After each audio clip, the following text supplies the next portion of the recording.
प्रथम वर्ष संस्कृत के विद्यार्थियों के काव्य, नाटक एवं प्रायोगिक व्याकरण नामक प्रश्न पत्र प्रथम के अंतर्गत हम महाकवि भास कृत स्वप्न वासव दत्तम नाटक का अध्ययन करते आ रहे हैं।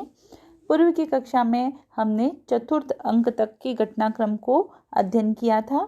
आज 5वें अंक का अध्ययन आरंभ करेंगे।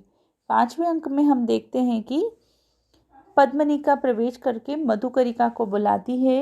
मधुकरिका उपस्थित होती है। तब पद्मनिका कहती है कि आज तुम क्या यह नहीं जानती कि राजकुमारी जी अर्थात पद्मावती शिरोवेदना से पीड़ित हैं, और वह कहती है कि तुम जल्दी जाकर उज्जैनी वाली आर्या अर्थात अवंतिका अर्थात वासवदत्ता को बुला कर ले आओ। केवल राजकुमारी का सिर दर्द बताना। ऐसा कहकर वे स्वयं ही उपस्थित हो जाएंगी। मधुकरिका वैसा ही करने के लिए कहती है। पद्मनिका उससे कहती है कि इस समय वासवदत्ता अर्थात अवंतिका आकर मधुर कथाओं के द्वारा राजकुमारी के सिर की वेदना को अवश्य हल्का कर देंगी। मधुकरिका पूछती है कि पद्मावती कहाँ है इस समय। तब पद्मनिका कहती है कि समुद्र ग्रह नामक कमरे में पद्मावती की शैया बिछाई गई है। तुम इस समय जाओ और मैं भी जाकर वत्सराज को निवेदन करने के लिए आर्य वसंत की खोज करती हूँ। मधुकरिका ठीक है इस प्रकार कहकर प्रस्थान करती है। पद्मनिका का प्रवेश होता है। अब वो आर्य वसंत को वो खोजती है। तत्पश्चात विदूषक का प्रवेश होता है। विदूषक कहता है आज निश्चय ही वासवदत्ता के विरह से विकल हृदय तथा पद्मावती के साथ विवाह करने के लिए उत्सुक श्रीमान वत्सराज के मदन काल का ताप सुख प्रदान करने वाले इस उत्सव में बहुत अधिक उद्दीप्त हो रहा होगा। पद्मनिका को देखकर वसंत कहता है यहाँ क्या होने जा रहा है। पद्मनिका कहती है आर्य वसंतक, राजकुमारी जी शिरोवेदना से पीड़ित हो रही हैं। क्या यह तुम्हें विदित नहीं है। विदूषक अनभिज्ञता जाहिर करता है। तब पद्मनिका कहती है तुम स्वामी को यह बात कह देना, मैं भी तब तक सिर की वेदना को दूर करने के लिए लेप को लेकर आती हूँ। विदूषक पद्मावती की सेज कहाँ रखी गई है यह पुनः पूछता है। तब पद्मनिका कहती है समुद्र ग्रह नामक कमरे में सेज बिछी हुई है। विदूषक महाराज से निवेदन करने के लिए प्रस्थान करता है। इसी के साथ नाटक के पंचम अंक का प्रवेशक यहीं समाप्त होता है। तदंतर राजा का प्रवेश होता है। राजा के प्रवेश के साथ ही राजा उदयन इस श्लोक का पाठ करते हैं कि श्लाघ्याम अवंती नृपति सदृशीम तनुजाम काल क्रमेण पुनरागत दार भारः लावाण के हूत वहने रताहंग यष्टिम ताम पद्मनी हित हताम इव चिंतयामी।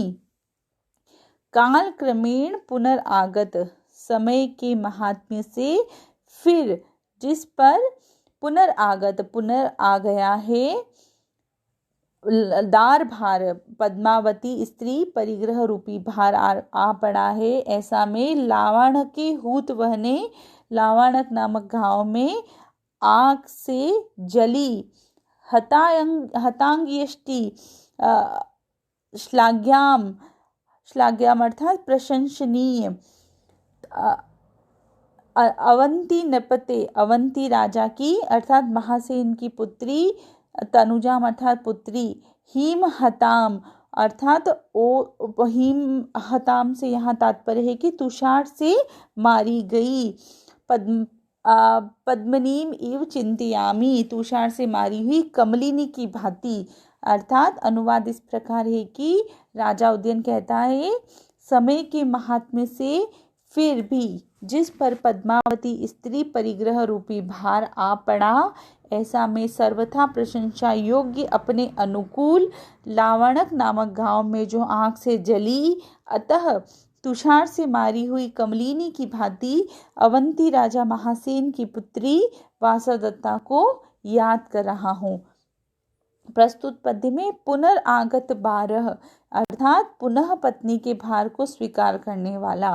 राजा उदयन की प्रथम पत्नी वासवदत्ता थी। राजा का पुनः विवाह पद्मावती से हुआ है, अतः राजा के ऊपर दार भार पत्नी अर्थात पद्मावती को पत्नी रूप में अपनाने पर पुनः पत्नी का भार आ गया है। यहाँ पे दाराणाम भार दार भार, पुनः आगत पुनरागत, पुनरागतः दार भार यस्य स, इस प्रकार बहुव्रीहि समास है।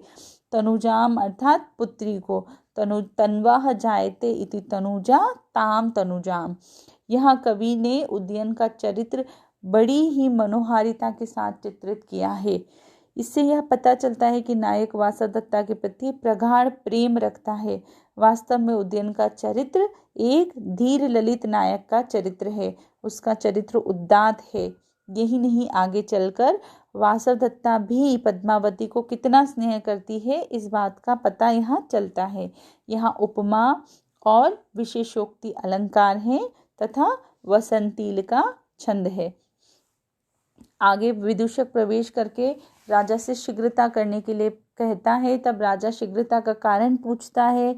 विदूषक कहता है कि माननीय पद्मावती शिरोवेदना से दुखी हैं। राजा कहता है किसने ऐसा कहा? विदूषक कहता है कि मुझे पद्मनिका ने यह कहा है। तब राजा पुनः श्लोक पाठ करता है कि रूप श्रिया समुदितां गुणतश्च युक्तां लब्ध्वा प्रियां मम तु मंद इव अद्य शोकः पूर्वाभिघात सरूजो अपि अनुभूत दुःखः पद्मावतीम अपि तथैव समर्थयामि। रूप श्रिया अर्थात रूप संपत्ति तथा समुदिता गुणतश्च गुणों से युक्त प्रिया को लब्ध्वा प्रियां प्रिया को पाकर मम शोक मेरा शोक मंद इव मंद सा हो गया था कि पूर्वा अभिघात प्रथम आघात से पीड़ित दुख अनुभूत दुख का अनुभव करने वाला मैं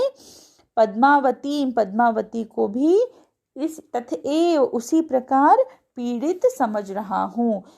अर्थात रूप संपत्ति तथा गुणों से युक्त प्रिया को पाकर आज मेरा शोक मंद सा हो गया था कि प्रथम आघात से पीड़ित और दुख का अनुभव करने वाला मैं पद्मावती को भी इसी तरह पीड़ित समझ रहा हूँ। राजा उदयन ने जब पद्मावती के अस्वस्थ होने का समाचार सुना तो राजा को अत्यंत दुख का पीड़ा का अनुभव यहाँ हो रहा है। समुदिताम से तात्पर्य है समन्वित और संयुक्त। गुणतः अर्थात गुणों से शब्द से तस प्रत्यय करने पर गुणतः बना है। पूर्वाभिघात सरूज प्राथमिक आघात से पीड़ित। पूर्वश्चासो अभिघात इति पूर्वाभिघात। तेन सरक इति पूर्वाभिघात सरक तेन। यह राजा वासवदत्ता को कितना प्यार करता है इसका पता चल रहा है। उसे यह संदेह है कि कहीं पद्मावती भी वासवदत्ता के समान मुझसे दूर न हो जाए, हमारा प्रेम नष्ट न हो जाए। इसी की पुष्टि अति स्नेह पाप शंकी इस तथ्य से स्पष्टतया हो जाती है। इस श्लोक में पदार्थ हेतु का विलिंग अलंकार है और वसंतील का छंद है। राजा समुद्र गृह में जाता है। विदूषक राजा को मार्ग बताता है। विदूषक द्वारा उदयन से समुद्र गृह का मार्ग बता देने के पश्चात राजा प्रवेश करने से पहले विदूषक को कहता है कि तुम पहले प्रवेश करो। विदूषक कहता है महाराज आप जरा ठहरिए। राजा ठहरने का जब विदूषक से कारण पूछता है तो विदूषक कहता है कि दीपक के प्रकाश से स्पष्ट दिखाई पड़ने वाला जमीन पर लोटपोट करता हुआ यह सांप है। राजा प्रवेश कर देखकर मुस्कुराते हुए कहता है अहो क्या ही मूर्ख का सर्प विषयक ज्ञान। तब राजा पुनः कहता है कि ऋजु आयताम ही मुख तोरण लोल मालाम भ्रष्टा शीतो त्वं गच्छसि मूर्ख सर्पम मंदामिलेन निशि या परिवर्तमाना किंचित करोपि भुजगस्य विचेष्टितानि। अरे मूर्ख ऋजु आयताम तुम सीधी लंबी तथा शितो पृथ्वी पर भ्रष्टम गिरी हुई और मुख तोरण लोल माला, मुख्य द्वार पर लटकने वाली माला को सर्पम सांप समझ रहे हो, जो कि निशी अर्थात रात्रि में मंद मंद पवन से परिवर्तमाना कंपित हो, किंचित कुछ कुछ भुजगस्य सांप की सी विचेष्टितानि करोति, चेष्टाओं को कर रही है। अर्थात राजा उदयन विदूषक से कहते हैं कि अरे मूर्ख, तुम सीधी लंबी पृथ्वी पर गिरी हुई और मुख्य द्वार पर लटकने वाली माला को सांप समझ रहे हो, जो कि रात्रि में मंद मंद पवन से कंपित हो कुछ कुछ सांप की सी चेष्टाएं कर रही हैं। यह राजा विदूषक की मूर्खता पर दृष्टि विक्षेप कर रहा है, क्योंकि उसे पुष्प की माला भी सर्प प्रतीत हो रही है। यही है विदूषक की मूर्खता तथा उसके हास परिहास एवं मनोविनोद का ढंग। इस श्लोक में अपहनुति अलंकार है तथा वसंतील का छंद है। राजा के विदूषक का उपहास करने पर विदूषक कहता है, आप ठीक कहते हैं, यह सांप नहीं है। प्रवेश करके माननीय पद्मावती यहाँ आकर निकल गई होंगी। इस प्रकार विदूषक के कहने पर राजा कहता है, मित्र अभी आई न होगी। विदूषक कहता है, यह आप कैसे जानते हैं? राजा कहता है कि इसमें जानना क्या है। शय्या न अवनता तथा स्तृत समा न व्याकुल प्रच्छदा, न क्लिष्टम ही शिरोपधानम अमलम शीर्षाभिघात औषधेयी, रोगे दृष्टि विलोभनम जनयितम शोभा न काचित कृता, प्राणी प्राप्य रुजा पुनर्न शयनम शीघ्रम स्वयं मुंचती। शय्या न अवनता, शय्या जो की त्यों लगी हुई है, कुछ भी दबी नहीं है। न उस पर की व्याकुल प्रच्छदा, चादर सिकुड़ी है। शिरोवेदना की औषधि, दवाइयों से। शिरोपधानम अर्थात तकिया बिल्कुल भी अमलम, गंदा नहीं है, अर्थात बिल्कुल स्वच्छ एवं साफ है। रोगे, रोग की दशा में। दृष्टि विलोभनम, आंखों को लुब्ध करने के लिए। किसी किंचित काचिद, किसी तरीके की।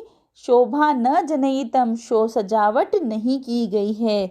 और प्राणी मनुष्य, रुझान रोग से एक बार प्राप्य, रोग के प्राप्त हो जाने पर शय्या को प्राप्त कर कर शीघ्रम स्वयं न मुंचती, शीघ्र ही उसे नहीं छोड़ता है। अर्थात राजा यहाँ कह रहा है विदूषक से कि शय्या जो कि त्यों लगी हुई है, कुछ भी दबी नहीं है, ना उस पर की चादर सिकुड़ी है।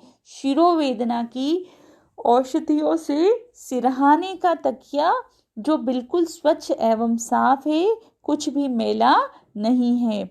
यहाँ पर रोग की दशा में आंखों को लुब्ध करने के लिए किसी तरीके की सजावट भी नहीं की गई है। और इसके साथ ही एक बात यह भी विचारणीय है कि आदमी रोग से बिछोने पर आकर शीघ्र उसे स्वयं नहीं छोड़ता। यहाँ यह द्रष्टव्य है कि समुद्र ग्रह में प्रवेश करने पर जब राजा उदयन को समुद्र ग्रह में बिछी शैया पर पद्मावती दिखाई नहीं देती है और विदूषक कहता है कि पद्मावती यहाँ से चली गई, तब राजा उदयन पद्मावती के न होने से संबंधित हेतुओं को यहाँ पर स्पष्ट कर रहा है। अतः इस पद में पूर्वोक्त हेतुओं में पद्मावती के आगमन रूप साध्य की सिद्धि होने के कारण अनुमान अलंकार है। किसी प्रकार के अन्य साधनों को न देखकर यह निश्चित हो जाता है कि पद्मावती शिरोवेदना के कारण यहाँ पर थी, वहीं विश्राम कर रही है। यहाँ शार्दुल विक्रीडित छंद है। आज की इस कक्षा में पढ़ाए गए पांचवें अंक के प्रथम आरंभिक 4 पद्यों को आप अवश्य हृदयंगम कर चुके होंगे। आगे की कक्षा में हम 5वें अंक के अध्ययन क्रम को आगे बढ़ाएंगे।